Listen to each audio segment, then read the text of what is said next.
அப்படின்னு சொன்னா நீங்க ஒரு பேப்பர்ல கூட எழுதி நாங்க ஆப்ஷன் அனுப்பியிருப்போம். அதை பார்த்து பார்த்து பேருன்னா பேரு, வயசுனா வயசு, ஒருவேளை பெற்றோர்கள் இறப்புனா அதை குறிப்பிடும். தகப்பனார் பெயர்,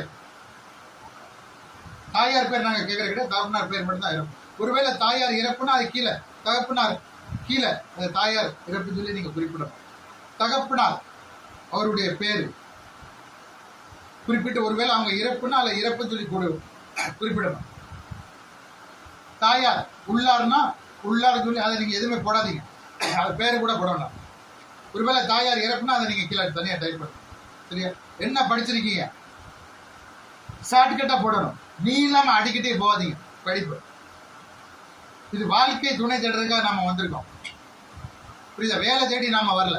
நிறைய பேர் என்ன பண்ணுவாங்க தெரியுமா? படிப்பை நீளமா கொண்டு போங்க, ரொம்ப அட்டையும் கொப்பா. அவங்க நீளத்தை பார்த்துட்டு நிறைய பெண்கள் ஆண்கள் குடும்பம் ஓடி போயிடும். இது என்ன பெரிய பண்டாவியல் இருக்கு. அதிகம் படிச்சவனா இருந்தா ரொம்ப பிரச்சனை பண்ணுவானே. அதிகம் படிச்ச பெண்ணா இருந்தா குடும்பத்துக்கு நமக்கு லாய்க்கிப்படுமா? அஸ்ஸலாமு அலைக்கும். நீங்கள் இஸ்லாமிய திருமண தகவல் மையத்தில் பதிவு செய்ய விரும்புகிறீர்களா? விருப்பம் என்றால் இந்த வீடியோவை பகிர்ந்து வாட்ஸ்அப்பில் உங்கள் விவரம் அனுப்புங்கள். உங்களுக்கு பொருத்தமான விவரங்கள் நாங்கள் இவ்வளவு படிச்சவன் வந்து நிறைய பிரச்சனை பண்ணுவானே அப்படின்னு சொல்லி பயந்து கான்டாக்ட் பண்ண மாட்டாங்க. அதே மாதிரி பெண்ணா இருந்தா இவ்வளவு நீளமா படிப்பு போட்டின்னு வச்சுக்கோங்க. பட் எங்க அப்பா இந்த இவ்வளவு படிச்ச பெண்ணு நமக்கு சோறு பொங்கி தருவாளா? நம்மளுடைய அம்மா வாப்பா பேச்ச கேட்பாங்களா? சகோதர சகோதரி பேச்ச கேட்பாங்களான்னு சொல்லி பயந்து போய் அவங்களும் உங்களை கான்டாக்ட் பண்ண மாதிரி ஷார்ட்கட்டா போடுங்க. உங்களுடைய படிப்பை போடுங்க, ஷார்ட்கட்டா நம்ம போட முடியும்.